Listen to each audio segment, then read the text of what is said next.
안녕하십니까, 인문학사랑입니다. 오늘은 인문학 강의로 서울 정동의 장소성이란 제목으로 다음과 같은 키워드로 구성했습니다.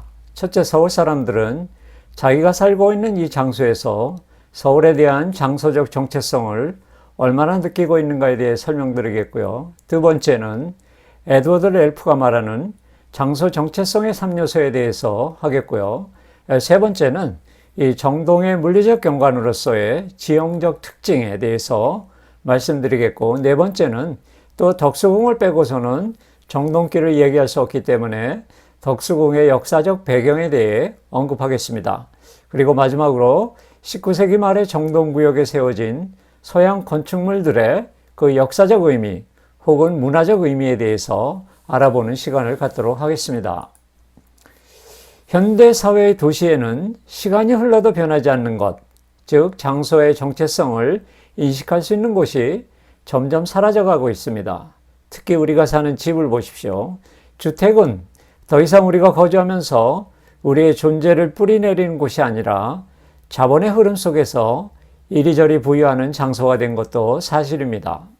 그 와중에서도 우리는 서울의 홍대라든지 이태원, 또 연남동, 서촌과 북촌, 종로호가의 익선동과 같은 이런 낡은 골목길을 중심으로 장소의 자본화로부터 벗어나서 낭만을 느낄 수 있는 곳 중에 하나였는데요. 그나마 대형 금융 자본들이 원래 거주문을 몰아내는 이 젠트리피케이션으로 인해서 낭만의 정령들이 사라지고 말았습니다. 바꿔 말하면 에드워드 렐프가 말하는 장소의 상실이 일어나고 있다는 의미죠. 그러나 이렇게 장소가 자본화되고 장소의 아우라가 사라진 오늘날 그나마 장소의 정체성을 느낄 수 있는 곳이 남아있는데요. 그건 바로 사적지로 지정된 곳입니다. 정동구역도 그런 장소의 하나죠. 덕수궁과 정동길 그리고 덕수궁길은 우리나라의 근대화가 시작되는 근거이기도 합니다. 덕수궁과 세문안길의 경희궁으로 이어지는 정동길과 광화문 광장으로 이어지는 덕수궁길은 이 빠르고 시끄럽고 과밀한 이 서울의 다른 지역과 달리 마치 대도시 한가운데 섬처럼 남아있는 고요하고 한적한 공간이 되었습니다. 오늘은 그 정동길과 덕수궁에 얽힌 우리나라 근대 역사와 장소 정체성에 대해서 살펴보는 시간을 갖도록 하겠습니다.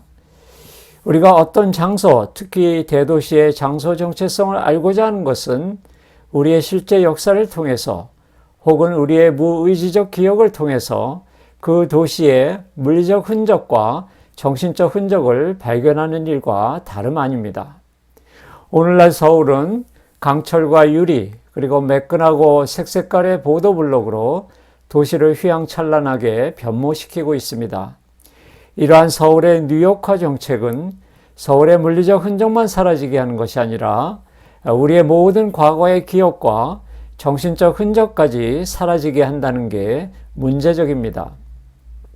오늘날 금융자본과 판타스마고리아가 지배하는 이 도시 공간에 사는 사람들에게 장소의 흔적이라는 것은 이미 지나간 과거가 된 낡은 것이자 쓸모가 없는 것으로 받아들여지는 것 같아서 안타까운데요. 베냐민은 현대 도시의 이러한 인공적인 아름다움을 샤이네스 아우라, 가상의 아우라라고 지칭했습니다. 다시 말하면 도시의 진정한 아우라가 붕괴되고 인공적인 아우라로 대체되었다는 의미죠. 아우라라고 하는 것은 나에게 아주 가까이 있는 것이 나를 아주 멀리 있는 어느 곳으로 데려가는 것을 말합니다. 베냐민은 도시를 일종의 텍스트로 간주하고 흔적으로 남은 정치적 경관, 사회적, 문화적 경관을 도시 산책자의 시선으로 읽어내려간 철학자입니다.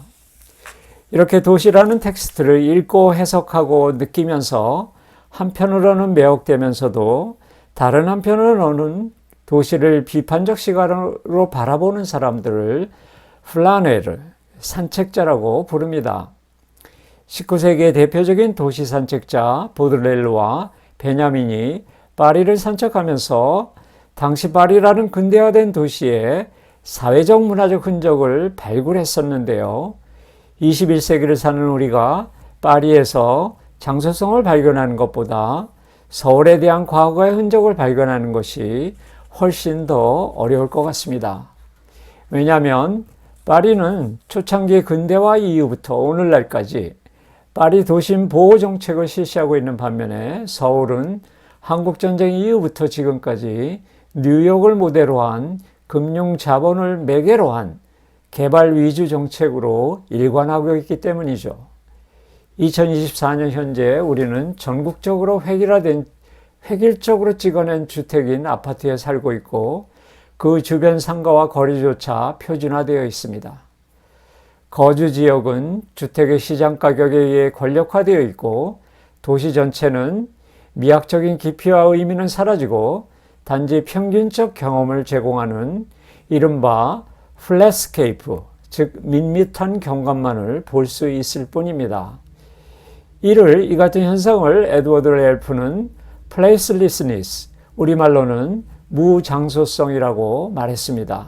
무슨 말이냐면 어느 특정 장소에 살기는 하지만 자신의 고유한 존재로 사는 것이 아니라 그 장소를 상실한 타자로서 산다는 의미죠.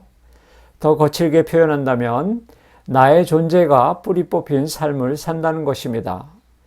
이처럼 도시 집중으로 생겨나는 새로운 장소 혹은 인류학적 장소와 멀리 떨어진 단절된 장소를 무장소 혹은 비장소라고 말했던 것입니다.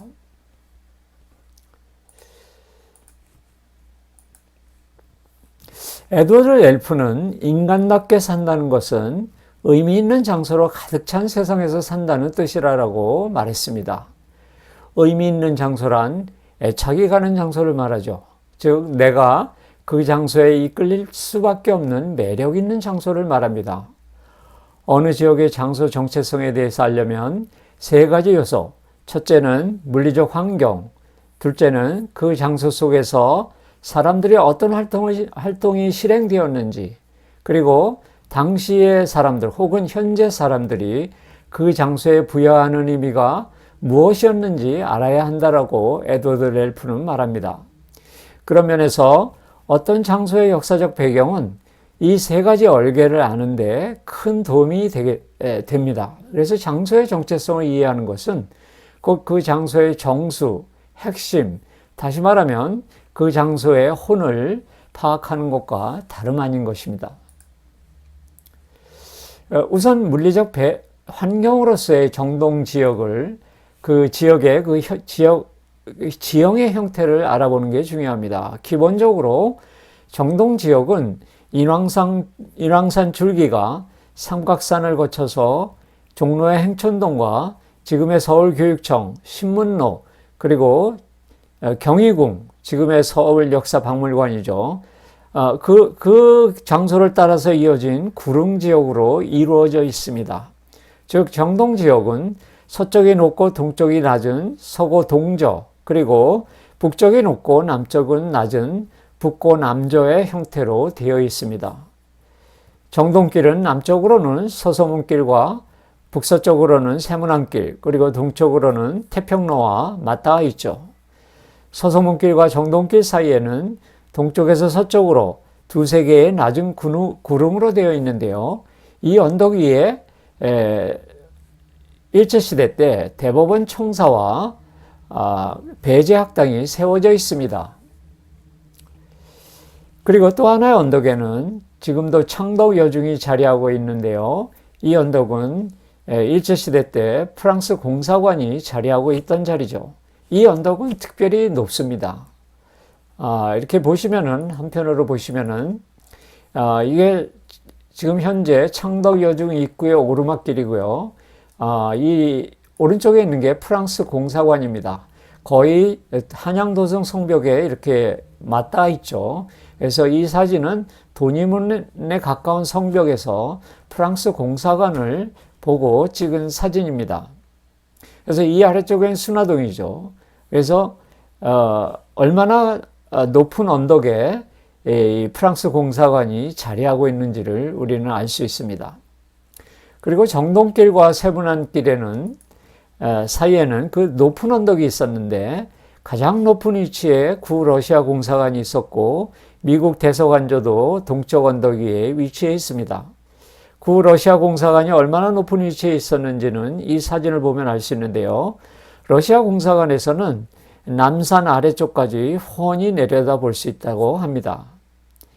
그리고 다시 돌아가서 이 지도를 보시면은 미국 공사관과 러시아 공사관 그리고 이 러시아 공사관 안쪽에는 일제가 숲을 이렇게 구성하고 있는데요. 이쪽에는 지금 선원전 터입니다. 그 옛날에는 130년 전만 해도 이 정동구역뿐만 아니라 서울의 한양도성 안에 모든 곳이 이렇게 구릉으로 이루어져 있다는 것을 알 수 있습니다. 예를 들어서 지금 광화문 광장이라고 하는 이 광화문 내거리에도 황토현이라고 해서 약간의 언덕으로 되어 있었습니다. 그게 1913년에 새로운 교량, 신교를 세웠던 것이죠.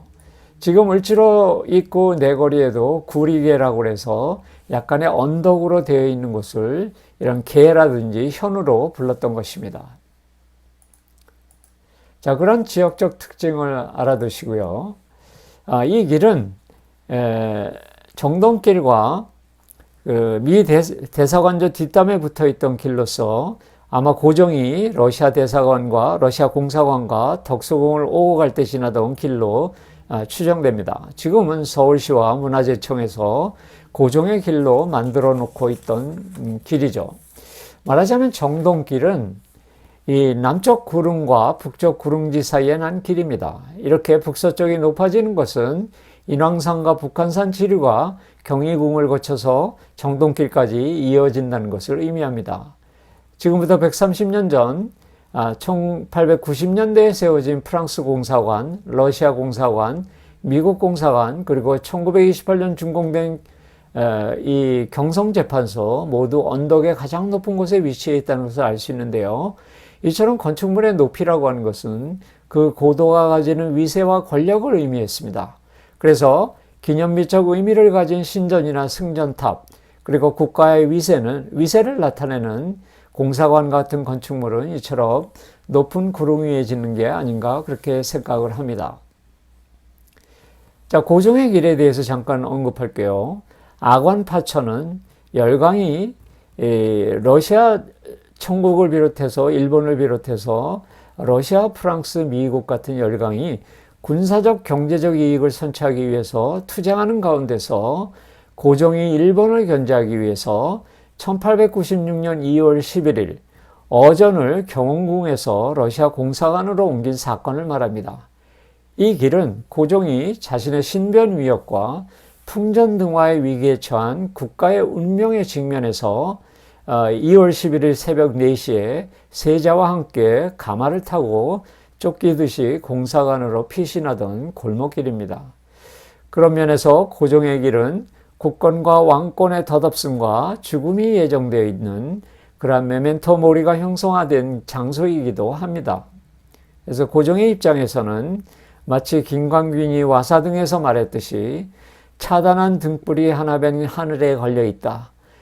내 홀로 어딜 가라는 슬픈 신요라는 이러한 존재의 망각과 불안의식이 깊이 배어있는 일이라고 말할 수 있습니다.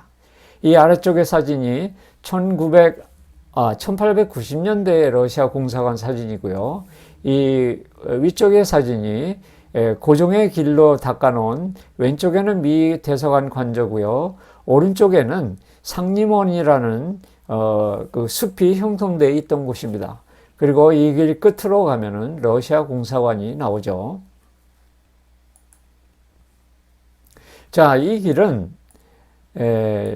제가 덕수궁길 그 상단, 말하자면 고종의 길 입구에서 찍은 정동 사거리를 향해서 찍은 사진인데요. 왼쪽에 작년에 2023년에 완공된 새로 건축된 돈덕전이 보이고요. 오른쪽에는 미국 대사관저 담이 보입니다. 그리고 이것은 고종의 길에서 아래로 찍은 사진인데요. 이 녹색으로 이렇게 제가 표시한 부분이 일제시대 때 상림원이 있던 자리고, 여기는 경기여고가 있던 자리인데 지금은 선원전을 복원하고 있는 자리입니다. 자, 그래서 정동길의 근원이라고 할 수 있는 덕수궁은 불과 19세에 요절한 세조의 적자, 의경세자가 나온 그 월산대군의 사택이었습니다.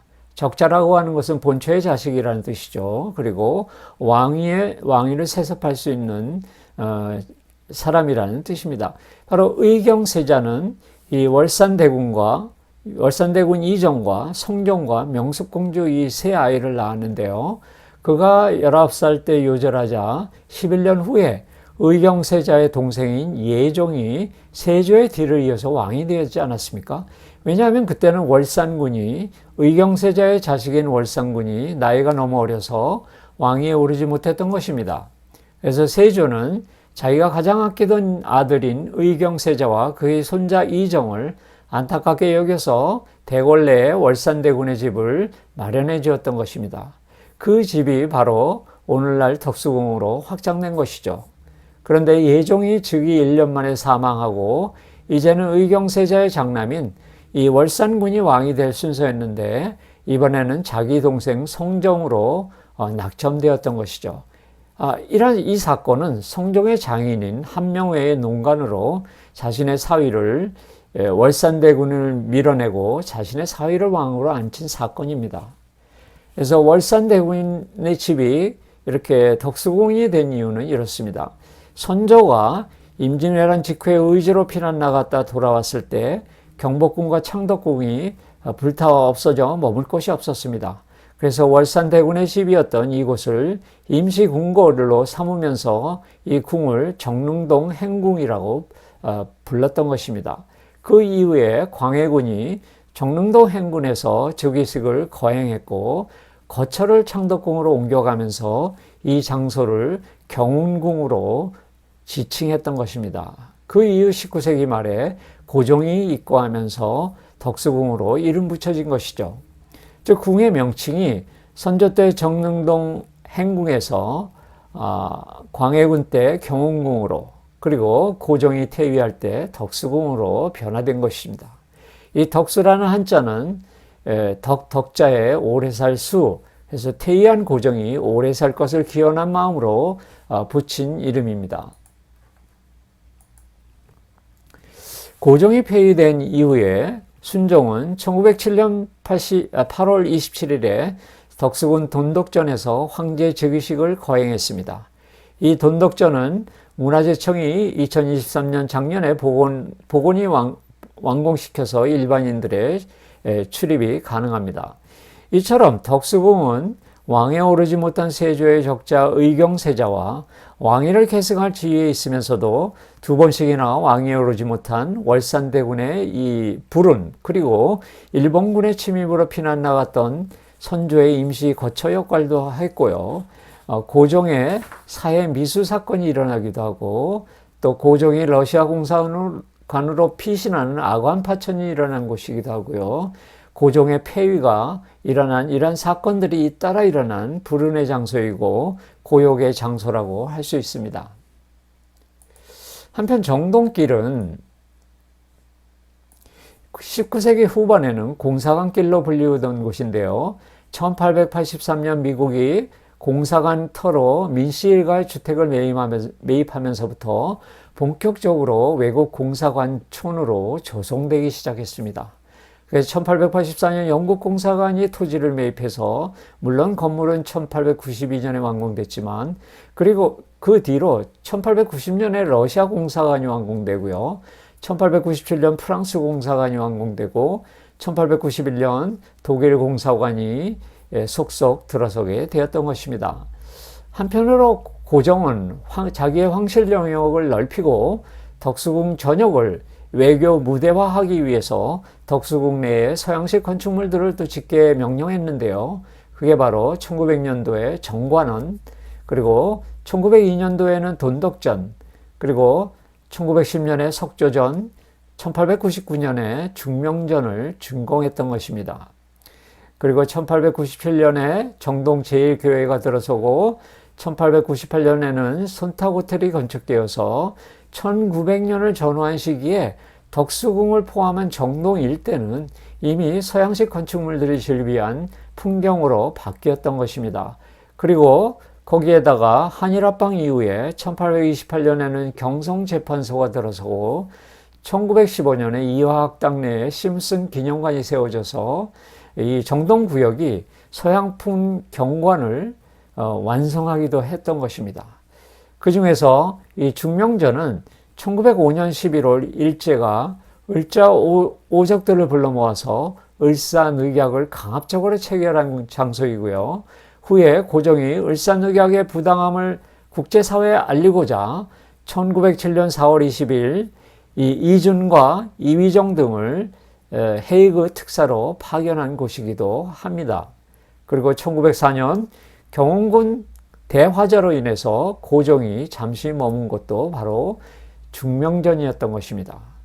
그리고 손탁호텔은 이미 마리 앙뚜아네트 손탁이 고종으로부터 하사받은 땅에 호텔을 세웠고요. 손탁은 1885년경에 베베르 공사를 따라서 조선에 입국해서 고종황제 전례관을 약 25년간 수행한 여성으로 고종이 아간파천 시기와 경운군 황궁 이후 시기에도 고종의 자문령 역할을 한 여인이기도 했습니다.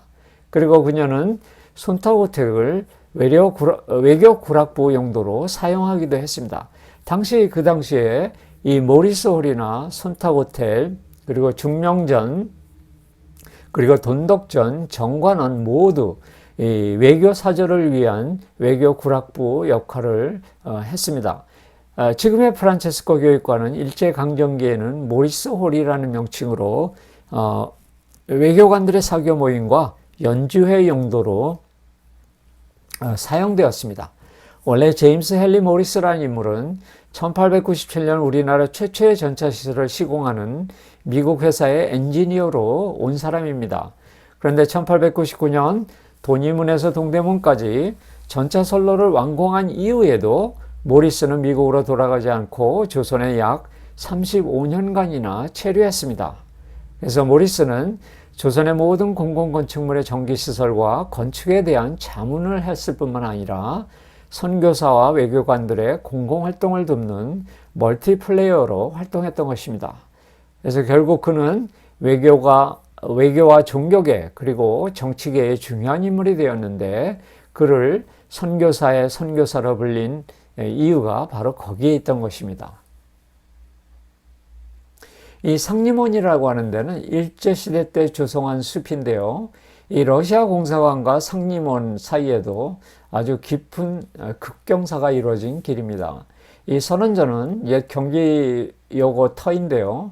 지금 2027년 완공을 목적으로 선원전 재연공사가 실행되고 있는 장소이기도 합니다.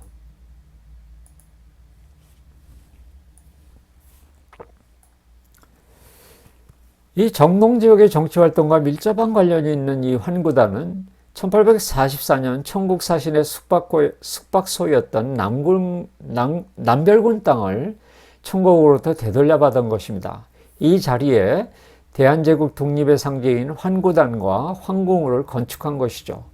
당시 그 아래 명동 지역에 위치해 있던 천국 영사관 영역을 내려볼 수 있게 한 것은 바로 천국에 대한 고종 나름대로의 외교적 정치적 압박이었던 것입니다. 그래서 1895년 일제는 명성황후 민비를 살해한 을미사변을 일으켰죠. 이에 고종은 일제를 견제할 목적으로 1896년 2월에 러시아 공사관으로 아간파천을 단행하고, 그러나 당시 러시아는 일본을 견제하고 대항할 만한 충분한 외교적 힘이 없는 상태였습니다.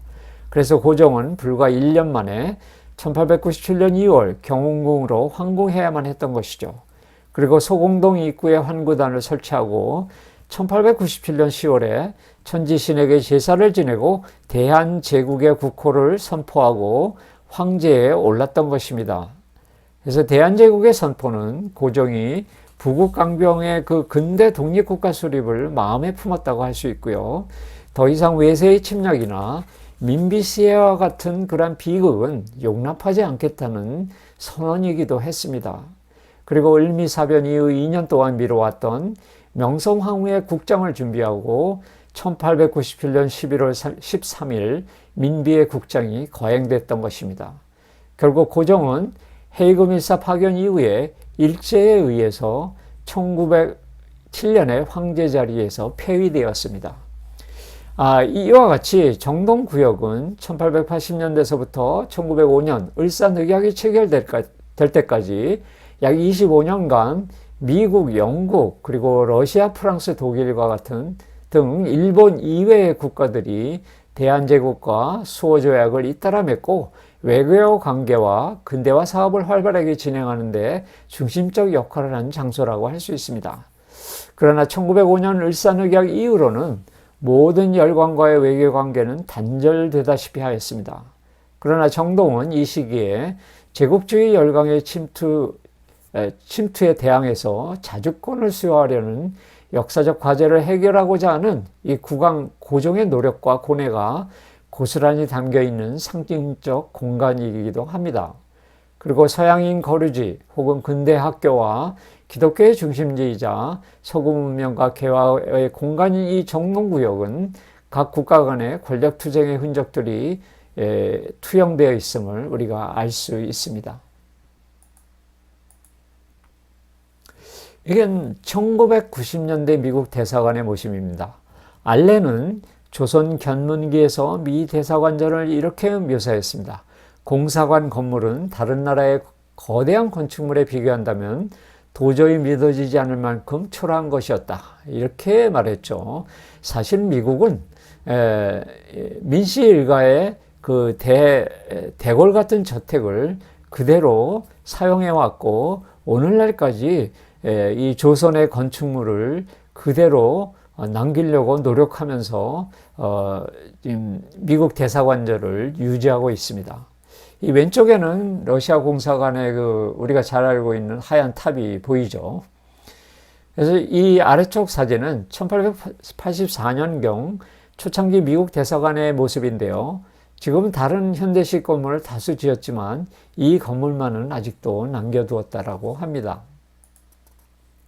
이것은 영국 공사관인데요. 이 영국 공사관은 지금도 이 모습으로 거의 남아 있습니다. 이사벨라 비숍은 영국 공사관에 대해서 이렇게 쓰고 있어요. 언덕 위에 눈에 띄는 영국 공사관과 영사관에 그 붉은 벽돌 건물이 있었다. 다른 높은 언덕에는 러시아 공사관이 우뚝 서 있고 그 높은 탑과 화려한 정문은 이 도시에서 매우 이채로운 구조물이 되었다. 이렇게 묘사하고 있었습니다.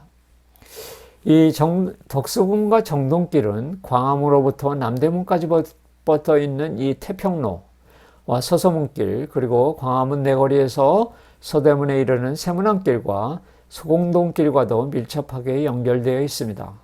또한 이 접근로들은 이광수나 염상섭, 그리고 박태원, 오장환과 같은 소설가 시인들이 자신의 작품에 등장시킨 장소이기도 하죠.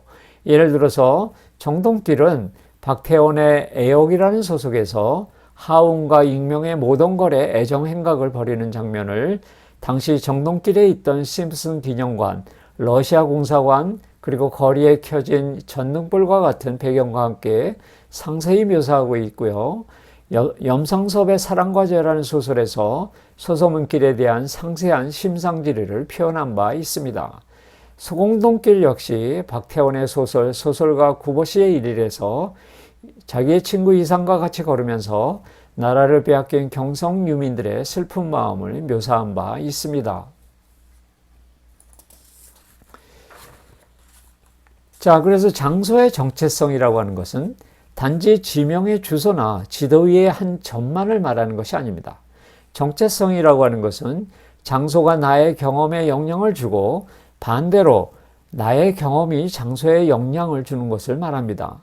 즉 장소에는 장소 자체가 개인이나 공동체에게 주는 장소 정체성과 여기서 이제 에드워드 렐프는 identity of place라고 말합니다. 그리고 반대로 개인이나 공동체가 장소에 대해서 갖는 태도와 행동, 즉 장소에 대한 정체성, identity with place를 모두 의미하는 것이다. 이렇게 주장하고 있습니다. 그리고 장소 정체성은 물리적 환경과 그 장소 속에서 사람들의 활동, 그리고 사람들이 그 장소에 부여하는 의미, 다시 말하면 고뇌와 환희, 지배와 순응, 긍정과 부정과 같은 의미가 어우러져서 형성되는 것입니다.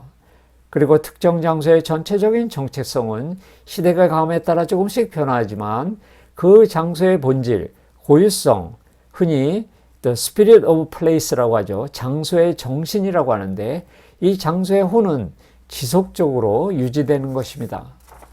정동은 근대 한국의 원공간이면서도 외국의 교육과 종교가 태동된 것이고 1890년대 한국의 근대 국가로서 외교가 시작된 곳이기도 합니다. 정동은 1880년대서부터 지금까지 외부에서 일어나는 정치적 사회적 변화와 문화적 유행과는 거리를 두는 은둔의 장소라고 할 수 있고 미셸 푸코가 사유하는 공간인 서울의 헤테로토피아, 우리말로는 이질 공간이라고 할 수 있습니다. 헤테로토피아는 유토피아의 대척점에 있는 개념으로서 반공간, 현실 전복의 공간으로 해석됩니다. 정동은 요즘 벌어지는 일부 부유층들의 자본 축적 목적으로 자기만의 영역의 배타성을 지키려는 의미의 이질 공간이 아니라, 다시 말하면 금융 자본의 좌우지우지되는 공간이 아니라 자연스러운 역사의 흐름을 따라 조성된 문화적 이질 공간인 것입니다. 그래서 정동은 지금도 금융 자본화로 인해 장소 상실의 고역을 겪고 있는 서울의 여타 지역과 달리 낯설고 이질적이며 근대적 주체가 해체되는 지점에서 만날 수 있는 바깥의 공간으로 해석할 수 있습니다. 그래서 해방 이후 지속적으로 현대화된 서울의 다른 지역과 달리 1890년대에서 1905년 사이에 형성된 거리와 건축물들이 그대로 유지되어서 무분별한 장소의 자본화를 거부하는 것이 바로 정소의 장소정신, 장소의 혼이라고, 정동의 장소정신, 정동의 장소의 혼이라고 말할 수 있습니다. 그래서 장소 정체성 측면에서는 먼저 물리적 경관면에서 한국의 전통적 경관을 벗어난 중립지대로서의 경관을 가지고 있고, 사람들의 활동이라는 면에서는 미국, 러시아, 영국 등에서 온 선교사, 사업가, 건축가, 외교관들이 일제와 일사오적에 대항해서 간접적인 저항활동이 이루어진 장소이죠. 그리고 사람들이 부여하는 의미라는 관점에서는 1960년대 이후로 지금까지 외교 행사와 정권에 대한 적극적인 저항 행동이 일어난 장소인 서서문길과 태평로, 세문안길과 비교해서 정동길은 어느 세력에도 편들지 않는 중립지대라고 할 수 있습니다.